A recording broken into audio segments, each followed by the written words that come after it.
بسم الله الرحمن الرحيم السلام عليكم ورحمة الله وبركاته. I welcome you to another episode of our series As-Safaratul Kiram, where we strive to be in the company of the holy angels by perfecting our recitation of the Quran, by learning the science of tajweed. As usual, we'd like to start off our show with an interesting fact about the Quran. And in our last episode we had discussed that the Quran has actually been revealed in different ahruf, and these ahruf have been preserved in various qira'at or various ways of reciting the Quran. And we mentioned that there are 10 such ways in which the Quran is recited. Now we said that for the most part these are only memorized by advanced students of the Quran, by advanced students of tajweed who go to specialized institutions. And in these institutions they are taught poems which have been written which compile all of these 10 qira'at. Of the most famous of these poems is the Shatibiyya by the famous scholar Qasim ibn Ahmad al-Shatibi. He was from the Muslim Spain. He died in the year 548 Hijri. This poem compiles 7 of the most famous qira'at. There's another poem, At-Tayyiba, by Muhammad ibn al-Jazari, who died in the 9th century, and in this poem he compiled all of the 10 qira'at. Just to give an example of what really a qira'at is, or what are some of the differences. For example, in Surah Ma'idah verse 6, Allah Azza wa Jal says, يا أيها الذين آمنوا إذا قمتم إلى الصلاة فاغسلوا وجوهكم وأيديكم إلى المرافق وامسحوا برؤوسكم وأرجلكم, with a fatha on the lam, أرجلكم. This is found in the qira'ah of Hafs and some other qira'at that we recite. In other qira'at the lam has a kasra and we say أرجلكم. Now without going into too much detail, basically the difference in meaning would be that in one qira'ah Allah Azza wa Jal is telling us that when we do wudu we have to wash our faces and hands and wipe the head and then wash the feet, which is how we do wudu all the time. We wipe the head, we don't wash it with water, we just put our hands over it and then we wash the feet. The other qira'ah however tells us to wipe the feet and not to wash them. Is this a contradiction? No. Rather this shows you the beauty of the Quran. It further illustrates the miraculous nature, the power of the Quran. Because we all know that when we, for example, wear socks or wear some type of covering and we have wudu, we don't have to wash the feet. Rather we're allowed to wipe over the feet. And this is so beautiful when you study the different qira'at. You study the different ways of reciting the Quran, all of which go back to the Prophet ﷺ. You find that each one complements the other. Each one adds a meaning that the other has not added. And this is the beauty of the qira'at, which is appreciated by every single student of the Quran who studies these qira'at. So don't think that there's a lot of contradiction or there are a lot of differences. No, each qira'ah adds another meaning, adds another beautiful aspect which one of them did not do. Returning to our lesson, we were discussing the exceptions in the qira'ah of Hafs, which is the qira'ah that we recite. What are the exceptional circumstances, the exceptional rules that go against the general rules that we studied? And this is the part 2 of the exceptions. The first that we're going to discuss today is something called an imala.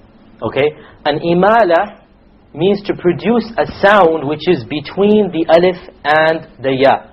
So it's between the alif and the ya.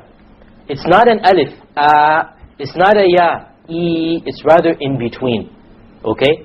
And there's only one word in the entire Quran where we do an imala, and that is in Surah Hud verse 41. Let us open up Surah Hud verse 41 and let us see how to pronounce this imala.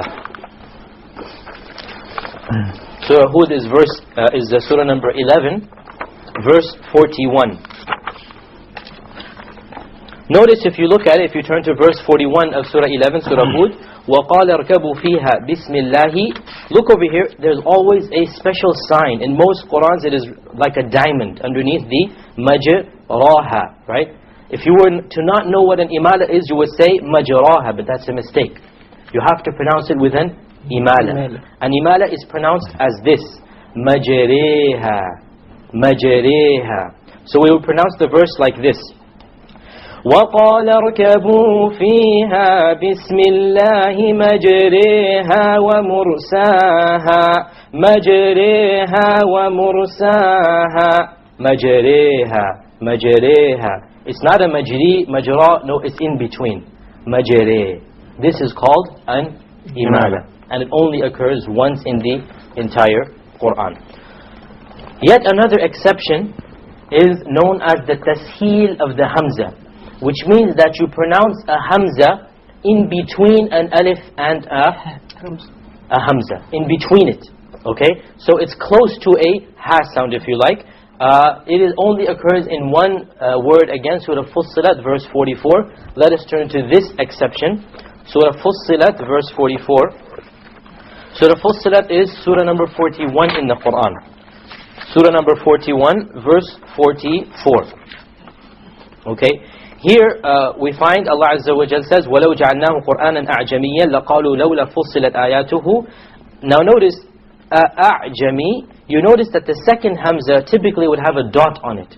To show you, you don't pronounce it as a hamza. You don't say أَعْجَمِي. Rather you pronounce it as follows. أَعْجَمِي. أَعْجَمِي. You don't pronounce it a full hamza, and you don't pronounce it as an alif, full alif. It is in between. وَلَوْ جَعَلْنَاهُ قُرْآنًا أَعْجَمِيًّا لَقَالُوا لَوْلَا فُصِّلَتْ آيَاتُهُ أَعْجَمِيٌّ وَعَرَبِيٌّ. So we have أَعْجَمِي. It is not a pure hamza, and it is not a pure alif. It is in between. This is known as tasheel. أَعْجَمِيٌّ وَعَرَبِيٌّ. So this is another exceptional rule which must be memorized, and there is no other place like it in the entire Quran. There is one last exception, and this is that in some cases in the Quran you're allowed to pronounce a sin and a sad, or a sad, depending on whatever you want to do. And there are a number of places where you can do this.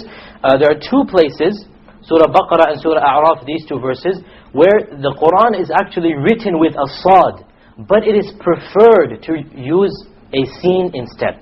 Okay, let us look up Surah Baqarah, verse 245. Surah Baqarah, verse 245. The ending of the verse. Wallahu yaqbidu. Now notice, in the Quran there is a sad. Above that sad is a small sin. What is the purpose of this sin? It is to tell you that it is preferred to pronounce it with a sin. So you don't say Wallahu yaqbidu wa yabsutu. You don't say so. Rather you say Wallahu yaqbidu wa yabsutu wa ilayhi turja'un. Wallahu yaqbidu wa yabsutu. Yabsutu. You don't say with a sad. Even though you're allowed to, but the sin is preferred over here. And the same applies to Surah A'raf, verse 69. If you can quickly turn to that, it is the exact same word even, in a different form. Surah A'raf, verse number 69. Allah subhanahu wa ta'ala says, if you look in the middle of the verse, وَزَادَكُمْ فِي الْخَلْقِ بَسْطَةً. You don't say بَسْطَةً. If you did, it's not a mistake, but it is preferred to say وَزَادَكُمْ فِي الْخَلْقِ بَسْطَةً. بَسْطَةً. Okay, so you don't pronounce it as a sad, you pronounce it as a sin, even though it is written as a sad. And in order to show you that, the people who wrote the Quran, they have, the Mus'haf and the printers, they have added a small sin to tell you to do so. Another exception is Surah Tur, verse 37. Surah Tur is surah number 49 in the Quran. If you turn to verse 37, 52. You find that Allah subhanahu wa ta'ala says, أَمْ عِنْدَهُمْ خَزَائِنُ رَبِّكَ أَمْ هُمُ الْمُصَيْطِرُونَ. Notice the sad has a small sin, but this time it is beneath it. So this is to show you, you can use a sin here, but a sad is preferred. It is better to pronounce it as a sad. Okay, and that is why the sin has been placed below the sad, unlike in the case of Surah Baqarah and Surah A'raf, where the sin was above it. Okay, so we pronounce this as أَمْ عِنْدَهُمْ خَزَائِنُ رَبِّكَ أَمْ هُمُ الْمُصَيْطِرُونَ أَمْ هُمُ الْمُصَيْطِرُونَ. And we're allowed to, but it is not preferred to say مُسَيْطِرُونَ. This is the one that is not preferred, but it is allowed. And there is one last exception, and that is in Surah Ghashiyah. All of you know, in Surah Ghashiyah is in the last juz of the Quran. In Surah Ghashiyah, Allah subhanahu wa ta'ala, in verse number 22, Allah subhanahu wa ta'ala says, لَسْتَ عَلَيْهِمْ بِمُصَيْطِرٍ. Now some Qur'ans have a sin underneath and some don't. Either way the Sad is preferred. Okay? But it is allowed to use a sin. لَسْتَ عَلَيْهِمْ بِمُصَيْطِرٍ. بِمُصَيْطِرٍ. And the sin is allowed but it is not preferred. بِمُسَيْطِرٍ. Okay? But the Sad is what has been given preference. So these are the exceptions and we have completed all of them. These are the exceptions. These must be memorized. There is no rule here. It's just memorize these exceptions and then you move on. We will practice, recite. Let us go to Surah Fussilat, the same surah that we showed this example from, of the Tasheel. Let us practice, recite this one. Let us turn to verse number 41. Okay, repeat after me. أعوذ بالله من الشيطان الرجيم. أعوذ بالله من الشيطان الرجيم. بسم الله الرحمن الرحيم. بسم الله الرحمن الرحيم.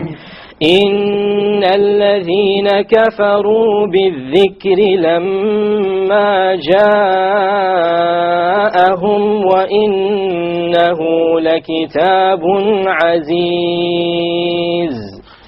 إن الذين كفروا بالذكر لما جاءهم وإنه لكتاب عزيز.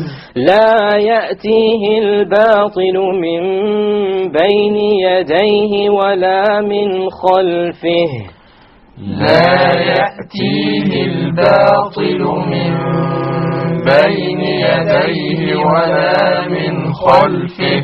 تنزيل من حكيم حميد. تنزيل من حكيم حميد. Here I'd like to point out a very common mistake. لا يأتيه الباطل. Okay? Many times you hear people say الباطل. This is a mistake.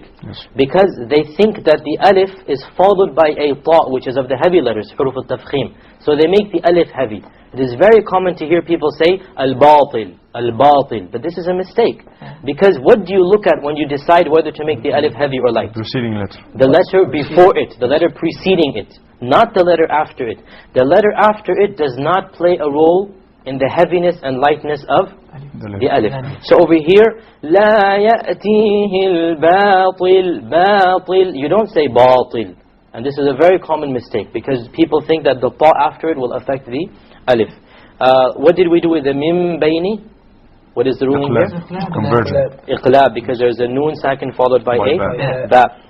Wala min khalfihi. What did we do with noon sakin here? Izhar, because there is a kha after it. Tanzilum. What is here? Tanween with ghunna. Idgham with ghunna, because there is a tanween followed by a mim. Min hakim would be what? Izhar. And hakim min hamid once again is izhar. ما يقال لك إلا ما قد قيل للرسل من قبلك. ما يقال لك إلا ما قد قيل للرسل من قبلك. إن ربك لذو مغفرة وذو عقاب أليم. إن ربك لذو مغفرة وذو عقاب أليم. Okay, here we have min qablik. What is the ruling on the min? Ikhfa, because it's followed by a qaf, and we have a qablik a qalqala on the ba. Inna rabbaka, we have ghunna on the noon because it is mushaddad. Ladu maghfiratin. How about the ra? Muraqqaq or mufakham? It'll be heavy. It'll be heavy because it has a fatha on it. Again, this is a common mistake. Maghfira, maghfira. No, it is maghfiratin wa dhu iqabin Alim, the tanween will have idghar because there is an alif there. With this we come to the conclusion of today's episode. Inshallah, in our next episode we're going to have a very special guest. We're going to have a very famous qari come and recite the Quran, and we will analyze the tajweed rules from his voice. So please tune in next time. Until then, Assalamu alaikum wa rahmatullahi wa barakatuh.